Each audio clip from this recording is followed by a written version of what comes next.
Hi, I'm Lauren. I am the owner of Love Renegades.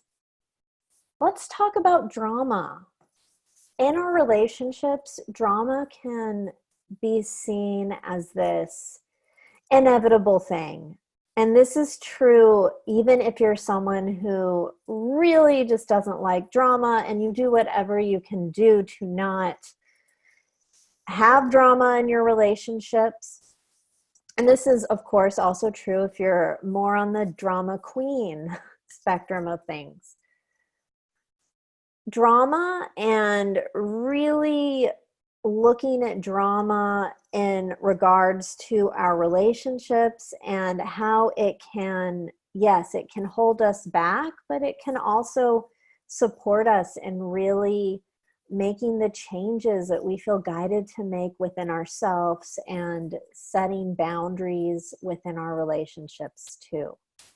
So, to help me do this, I have a very special guest. Her name is Lauren as well.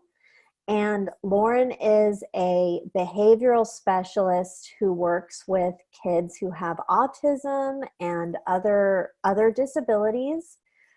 Lauren is also a soul poet and a writer as well.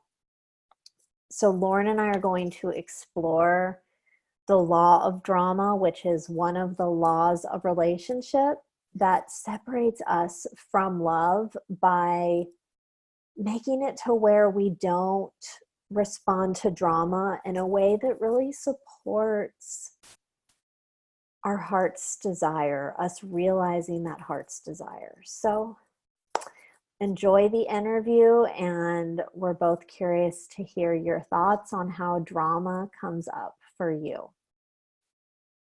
Lauren, thank you so much for being here. Thanks for having me. So let's dive into the law of drama. Lauren, would you briefly describe your romantic life and anything else before you became a love renegade and started working with me? So there was 2 times I was in 2 different relationships. So one was, I want to say it's going to be 5 years coming up this year. And I had just gotten out of a relationship, which was really hard. And we connected, and that was the first time I really examined my relationships and the patterns, and was able to kind of focus on what I wanted in my next relationship. And then after that, I started dating people who were more, I guess, had more to offer than what I was getting. And then recently, last year, when we started working together, I was in a relationship as well. I had just moved to Austin, hadn't even been out here for, I guess, like a year. Was in a really kind of horrible job. And as the time went on, when we were working together, me and the person I was in a relationship with were kind of growing apart. And we weren't on the same level anymore.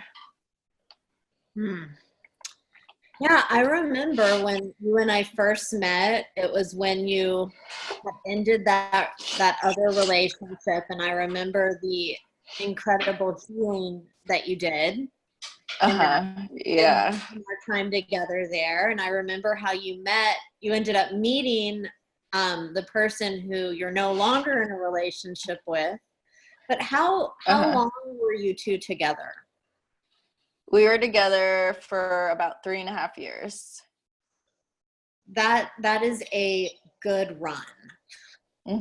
Yeah, I definitely learned a lot from that relationship. Yeah, and as you and I both know, and as I'm sure anyone who's watching this interview can relate to, relationships ending can be so painful and a little messy Absolutely. and Yes. even dramatic. Yes. Very dramatic in my case. Yes, which leads me to ask the next question. How did the themes of drama and strong emotions and dealing with conflict play out for you in your relationship and professionally and other relationships in your life? And I ask this multi-layered question knowing that a lot of things happened and came in really, really strongly and amplified for you when you were in the Love Renegades group coaching program. Yeah, it was like everything hit all at once. Well, with my family, my dad, he was diagnosed with leukemia, and that was probably one of the hardest things I had to deal with, because I would think that they needed to do certain things differently, and I had to come to the understanding and acceptance of I have no control or say of how anyone gets to choose to live their life, and whether I agree with it or not, like it's painful, but it's not my choice. And I realized that with my previous romantic relationship. That's probably why it ended. We just did things differently. We didn't see things the same way. And when my dad passed away last October, that's when, it ended, which was kind of the drama that kind of entailed everything. It just seemed like everything just hit all at once. Like I had just gotten a new job probably like a month before my dad passed. And then with my previous job, I didn't know how to deal with conflict. I suppressed everything and I let people take my power and my energy instead of believing in myself that I could deal with the conflict, but not in an aggressive way, but in like a diplomatic way. I ran from it. And now, it's still practice, but I feel like at least I'm trying now. I would say that you were always trying. Like that was never, like it never looked like or seemed like in any way that you were not trying. Mm-hmm. What I am hearing you say is in regards to conflict, you are exploring and implementing a different way to deal with it. Yeah. I feel like, I really didn't understand sometimes why certain things would happen. And I would always be like, oh, well, it's happening to me, and, get in like a very victim-y state. But then I'm like, well, what have I asked for, and how can this be the opportunity for it? And so with conflict, it's like, okay, you get to practice being more assertive and, feeling more confident in how you speak to others when you're feeling a certain type of way. Letting go if they like you or not, because that was a huge thing. I just wanted to be liked by people, and at my own expense too. And it's really, I really am still working on letting go of people pleasing and being liked, because not everyone likes everyone. And it's like, I'm no different. Yeah, and that it's so awesome that you mentioned that because again, I'm sure that there are other people. I think on so many levels, a lot of us like we want to be liked, and there's a sense of safety there. And since we're talking about the law of drama and how this really put a strain on you experiencing and receiving love, I want to ask you, do you, or in what ways do you think that suppressing your voice or handling the conflict in an assertive and maybe even diplomatic way. Like, how do you think that created more drama for you? Well, as one saying goes, it's like whatever you resist persists. So naturally, what I didn't want to deal with or didn't want to go head on with would come back more. And it would just get to a point where I would just explode and be emotional and dwell on it, not being able to let it go, taking whatever problems that happened with me everywhere. And, it created a lot of strain on my relationship. And rather than saying, hey, this needs to happen, or, there will be consequences, it's like just complaining all the time or not taking action in like a consequence-based way, for a different outcome. So it just created more and more. And it made me feel pretty powerless at times. Yeah, I think that, because I don't want to like gloss over that you went through a very high stress time. Yeah. Like, you were in a really tough work environment, and your father was very sick, Mm-hmm. and then your father passed away. And while that was happening, there was tension within your relationship and tension within yourself.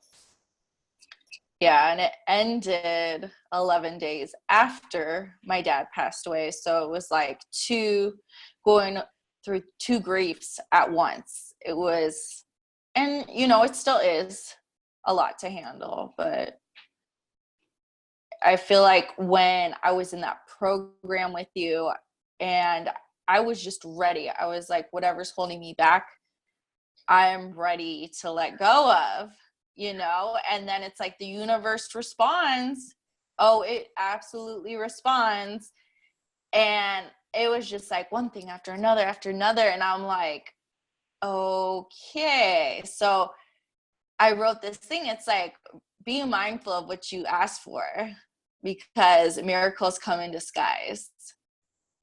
Yeah, I just got chills. It was really intense. Like, before, when we worked together, I would say you were the law of perfection, because you were very much about people pleasing and doing things in a nice, pretty way, in the peace.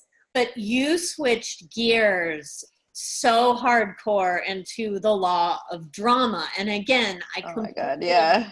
Why you were in the middle of like a karmic shit storm. Like, Yeah. so much stuff was happening. But I do remember, like, we were talking about, reframing things, because as you mentioned before, you would notice that you'd fall into patterns of complaining because you felt powerless and didn't know what to do in these situations. And I remember you and I were talking about it, and you said, okay, you know what? I am ready. I am ready to do whatever it takes. Yeah. To get through this. Yeah, it's just like when you can actually notice the negative self-talk and how much it drains, and then actually noticing when you're complaining and how draining it is. It's like, what do I need to do? Like, how can I get out of, it's like almost like an addiction. Yeah, I would say that that's completely accurate. And what was really interesting to me in observing this is you started to make some really bold changes. Like, you started to, look for other jobs, leave your other work situation with grace, and doing it in a responsible and diplomatic way. And that was a really big deal for you. And then Mm-hmm. this kind of leads me into the next question. Uh-huh.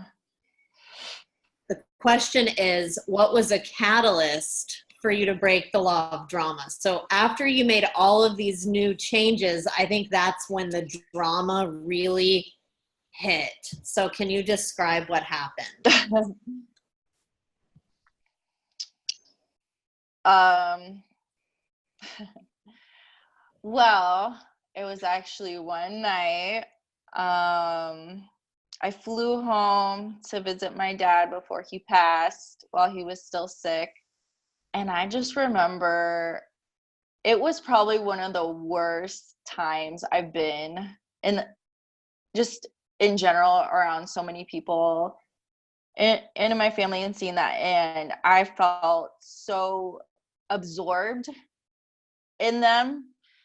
And I got to a point where I'm just like, I give up. Like I was like, I surrender. I don't want to do this anymore, you know? And then I think when finally my dad passed, it just hit, and I just detached. Like, you know, that was the final thing. I mean, you could never go back from someone passing. And towards the end, I was like, I can't be as attached to people's decisions if they want to do something differently, if they want to live in mediocrity, if they want to be miserable, you know? And that's kind of also what was going on in my relationship. It's like it was a constant struggle because I felt like I wanted to make changes and improvements and venture out in my career, but my partner at the time wasn't on board. And that's fine. I mean, like, you know, everyone has their own preference of living, and I know mine is probably not ordinary. But the catalyst from breaking the law drama was I was just sick of the up and down and being consumed in other people's crap, you know, and always giving my energy when I was the one who really needed it. Wow.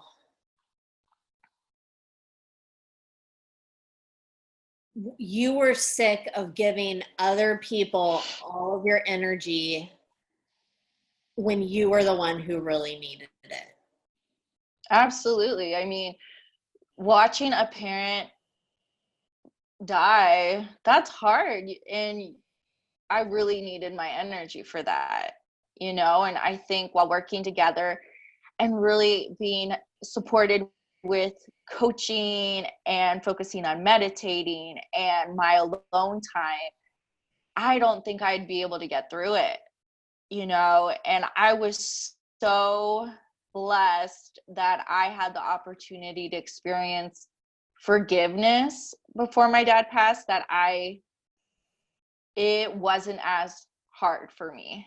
I mean, it's still painful, but it's like I felt like, you know, I was at peace, and I know he was too. Wow.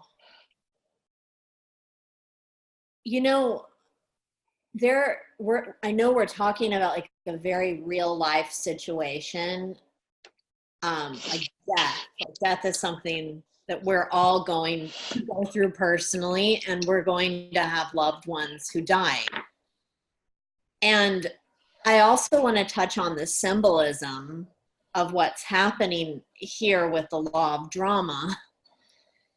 And to what you said is I think this is so profound, Lauren. What it sounds like to me is you holding on to circumstances that are not going to change, and to people who are not going to change, and putting your energy into others instead of putting it into yourself, like just holding on and not letting it go, not accepting that Right. some relationships aren't aligned. And it doesn't mean the relationship is not successful. Like even though it's still hard, And you, like, we're only a few months, you know, since all of this stuff happened. Yeah. That relationship that you were in with the person who's now your ex-partner right now, that you may not have been able to really experience how painful and how dramatic and all of that internal turmoil and that emotional upheaval that can happen when we hold on to things that we can't change. Mm-hmm. That's crazy making. We cannot change other people. Right. Yeah. That was really, so it was an intense way to receive that, but Yeah. Yeah. wow. Well, I commend you for accepting what was going on and for allowing yourself the space to love yourself, to connect with yourself, and to move forward. Yeah. I mean, literally, I had no other choice. Well, I did, but it's like, there's not really like a better choice right now. It's like, it was just like in your face. This is what it is. You gotta look at this, you know? And I think if I wasn't in the group and I didn't get your support or the other team members that were also getting your coaching, I don't think I would be where I am today. It was the most painful experience I've ever had to go through in my life. And I've been through some stuff, you know, Yeah. and it's like I'm, you know, some days are better than others, but it's like I'm able to see things from a more detached perspective sometimes, not all the time, but I don't think I would be able to if I didn't have your support or your guidance through it. I would probably still be in a victim mentality and probably doing some self-destructive things to try to cope. Which would create more drama. Yeah. So I have you mentioned having a more detached point of view. Could you speak to like what that means, like, for you? Because I can talk about it, but I think coming from you, it means more because you've really lived this. So with my dad, I really had to detach myself in wanting him to still be here because the rate he was going, he probably would have suffered for a lot longer and really had a miserable rest of his life. So I really had to detach from wanting to him still be here. And, you know, sometimes I think it's not fair and why can't he be here? But then I detach from that attachment idea, and it's like this was the best thing for him because no one should have to live in such misery and pain all the time.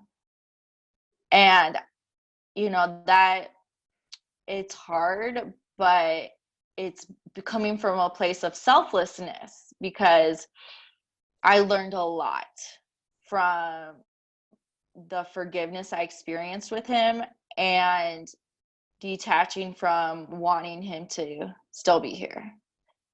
With my relationship ending, I I detached from, you know, the heartache sometimes when I'm like, well, what did I learn? Like, you know, what do I want in my next relationship? Which is a lot clearer. You know, what do I don't want? What are some deal breakers, non-negotiables?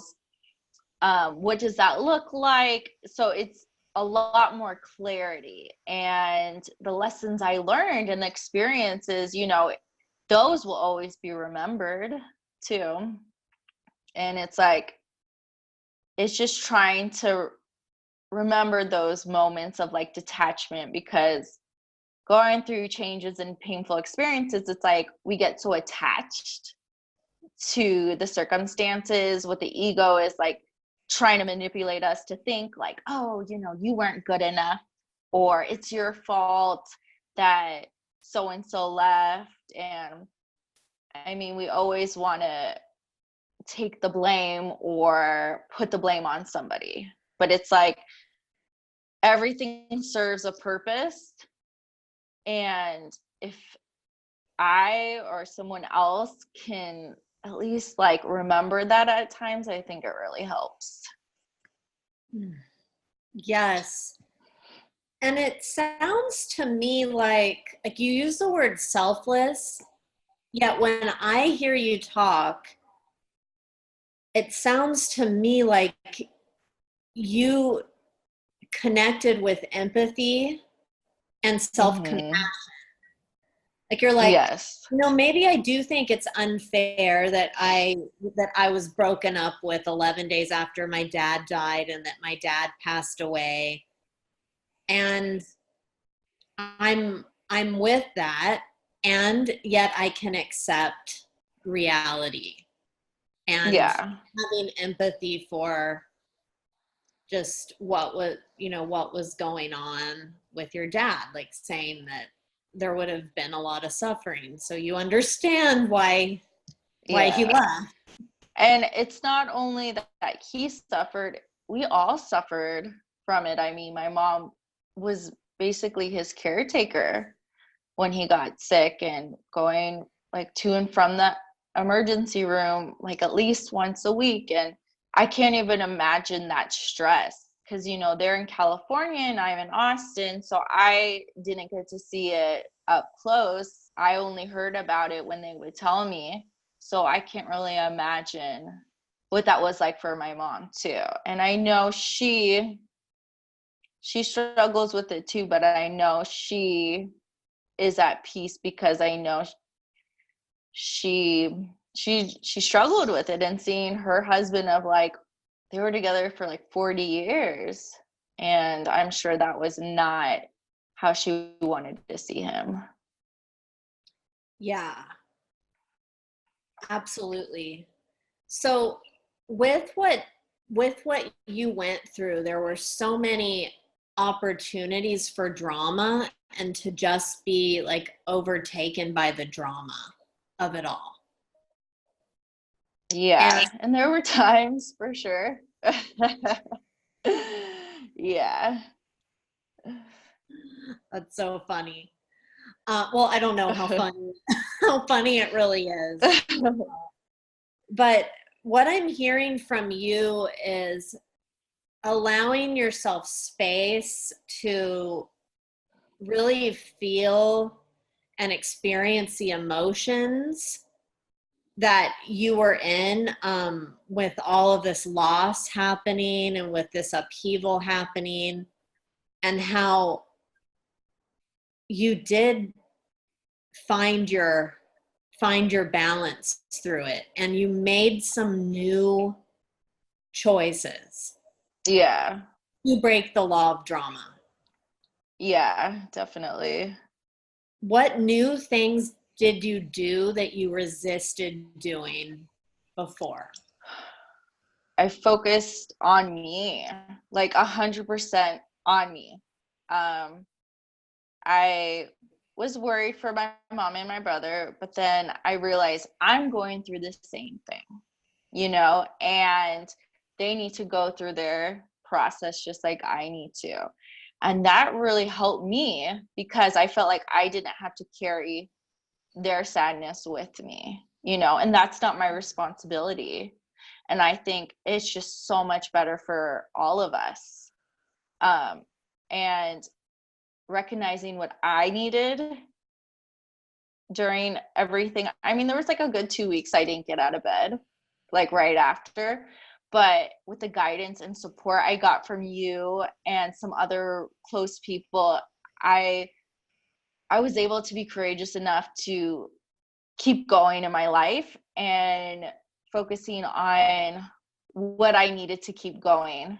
and finding great people. It just was like so many things fell into place. It's like, wow, this just worked out so great. Like I found a great roommate and she has a puppy and they're just so amazing. And then the new friends I made at work, and I thought like this probably wouldn't have happened if I was still with my ex. I wouldn't have been able to experience these relationships. And some days can be kind of sucky, but it's really refocusing on, okay, what do I need right now? What do I need to do? And whether that's like put on a guided meditation or just sit with myself, read, write. It's not focusing on taking care of somebody else or telling someone else what they should do. It's like, okay, what does Lauren need to do? And because I haven't been single for a really long time, and it was kind of an adjustment. But it was like, I needed all my love at that moment. Wow. The change that you've experienced was dramatic as well. Yeah.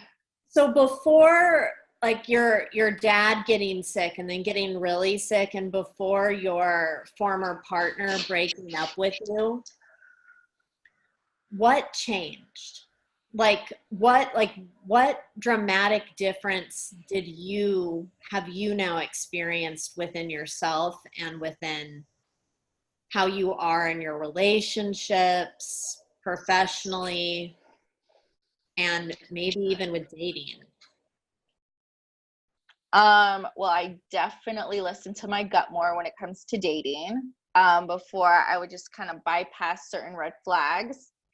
Not anymore. I look for things that I really do want and value in somebody, and know that my time is precious, my energy is precious, and that who I'm going to connect with, they better be on some sort of level that I am, whether it's like goals or dreams or attitude, characteristics, because I get along with people that I have similarities with. That's just how I am. That's how I'm made. So really focusing and listening to myself, which I didn't really used to do. With my mom and my brother, we don't talk as much. But I really have pulled back, and I connect with them, but I don't really ask them too many questions, because I feel like if they want to share something with me, they will. And I still need to focus on myself, and I know how I can slip back and get judgmental on certain things. So I think finally kind of just balancing that relationship between them has made such a difference. And then at work, I feel like I'm able to talk to my coworkers in a way where I'm just not keeping everything in and suppressing it, but in a way it's like, look, like this is what's going on, and this is what I noticed.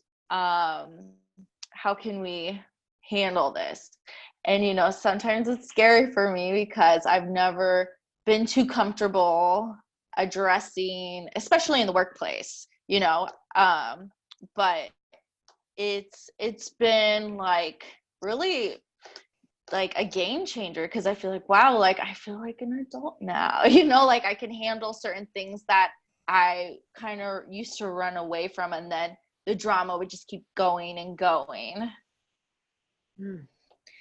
You said you feel like an adult now, and there's a saying that growth happens in discomfort, and I'll say that change and growth can be very dramatic.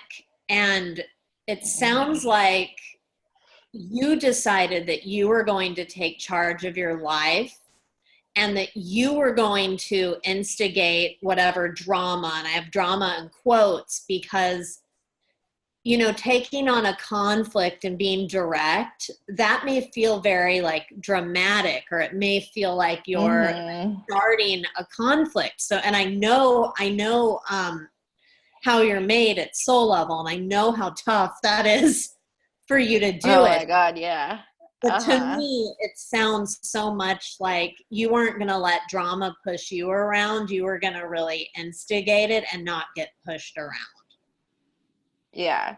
And you know me, that was something I never used to do. And that's something fun that we do at Love Renegades. It's like you're going to set boundaries, you're going to be assertive and direct. And I was like, what are boundaries? What is self-love? What are these words you're throwing at me?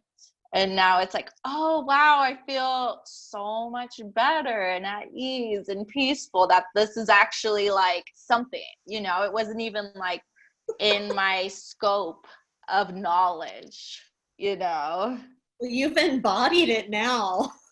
You went through self-love boot camp. Yeah, absolutely. Oh, Lauren, what advice do you have for people who are struggling with a law of drama?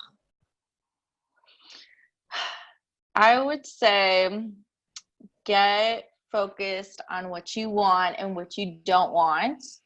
Listen to your instincts, your gut, your inner wisdom, and trust yourself, because I struggled with trust in myself a lot. And now it's not really a struggle anymore. It's kind of like a feeling.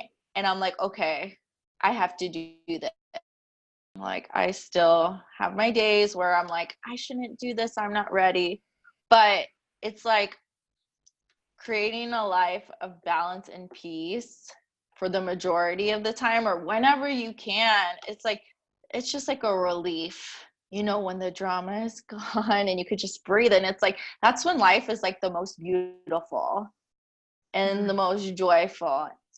And I want to remember my life, those moments, not with all the drama and the pain and stuff. And there's always going to be drama and pain. Like, don't get me wrong.